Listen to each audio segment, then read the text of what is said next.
Samajwadi party अध्यक्ष अखिलेश यादव ने कहा कि रोजा इफ्तार हमारी हिंदुस्तानियत की पहचान है। यहाँ की संस्कृति की खूबसूरती यही है कि लोग एक दूसरे के त्योहारों में शामिल होते हैं और मिलजुल कर खुशियां मनाते हैं।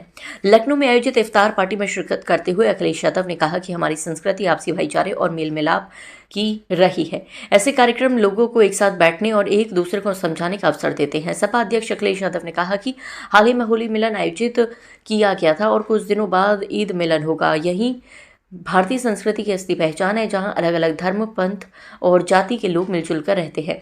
इफ्तार कार्यक्रम में शहर के कई प्रमुख धार्मिक और सामाजिक लोग भी मौजूद रहे। इस दौरान मौलाना सुफियान निजामी, मौलाना खालिद राशिद और मौलाना इकबाल कादरी सहित कई प्रतिष्ठित लोग शामिल हुए। कार्यक्रम के अंत में मौलाना खालिद रशीद ने देश में अमन, शांति और तरक्की के लिए दुआ कराई। इस मौके पर मीडिया से बातचीत में अखिलेश यादव ने राष्ट्रीय राजनीति पर भी अपनी टिप्पणी की। उन्होंने कहा कि जो लोग राजनीति में को समझते हैं, उन्हें पहले दिन ही पता था कि भारतीय जनता पार्टी आगे क्या कदम उठाएगी। उन्होंने कहा कि आदरणीय नीतीश कुमार को हम सब मिलकर प्रधानमंत्री बनाना चाहते थे, लेकिन अब परिस्थितियां बदल गई हैं।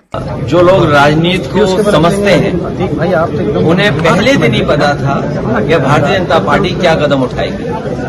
और ये बात पहले भी कही गई थी कि आदरणीय नीतीश कुमार जी को हम सब लोग मिलकर के प्रधानमंत्री बनाना चाहते थे, लेकिन वो अब एज ए मुख्यमंत्री रहे। अब वो रिटायर होंगे राज्यसभा मेंबर के रूप में। हम तो चाहते थे कि प्रधानमंत्री के रूप में रिटायर हों, लेकिन अब वो राज्यसभा के मेंबर होकर के ही रिटायर हो जाएंगे। ईरान इजराइल का युद्ध। समाजवादी पार्टी कभी भी युद्ध के पक्ष में नहीं रही है। युद्ध हमेशा नुकसान पहुंचाता है, लोगों की जान लेता है और इसके परिणाम हमेशा दुखद होते हैं। वहीं बनारस से लखनऊ तक प्रस्तावित शंकराचार्य अभिमुक्तेश्वरानंद की यात्रा को लेकर भी अखिलेश यादव ने प्रतिक्रिया दी। उन्होंने कहा कि देश के सभी साधु संतों को पूजनीय शंकराचार्य का समर्थन करना चाहिए।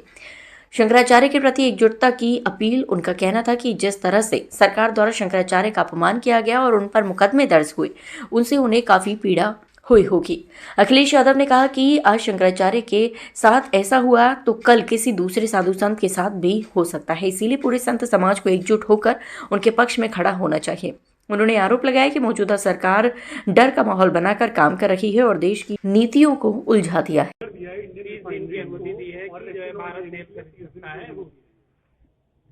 देखिए, विदेश नीति पे हमसे चर्चा मत कराओ। विदेश नीति जो दिख रही है वो नहीं है। अंदर ही अंदर कहां हाथ किससे मिले हुए किसी को नहीं पता। और कारोबार से हम लोग जुड़ गए हैं। कितने बड़े पैमाने पे हम कारोबार से जुड़े हैं। चीन से हम कितना कारोबार कर रहे हैं, फ्रांस से हम कितना कारोबार कर रहे हैं, रशिया से हम कारोबार कर रहे हैं, अमेरिका से हम कितना बड़ा कारोबार कर रहे हैं, यूरोप में हम कई देशों से फ्री ट्रेड एग्रीमेंट कर लिए हैं, पड़ोसी देशों से हमारे दूसरे तरह के संबंध हैं। इसलिए विदेश नीति और आर्थिक नीतियां साथ साथ चल रही हैं। तो ये सरकार ने जो आज है सरकार, इसने भारत देश को उलझा दिया है विदेश नीति में।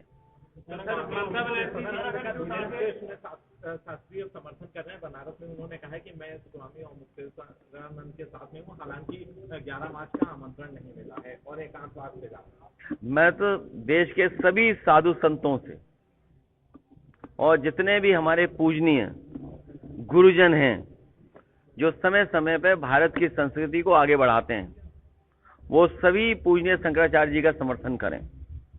क्योंकि आज अगर पूजनीय शंकराचार्य जी के साथ ये व्यवहार हुआ है तो कल किसी के साथ भी हो सकता है।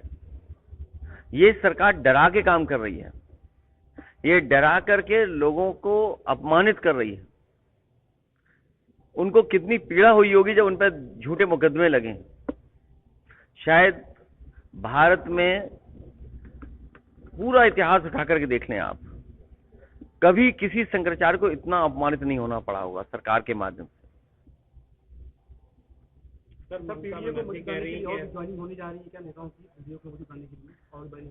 पीडीए परिवार बढ़ता रहेगा।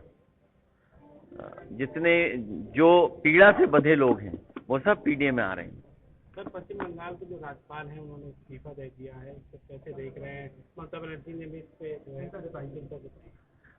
बंगाल के चुनाव के बाद और यूपी के चुनाव के बाद ये तो इस्तीफे कम हुए हैं।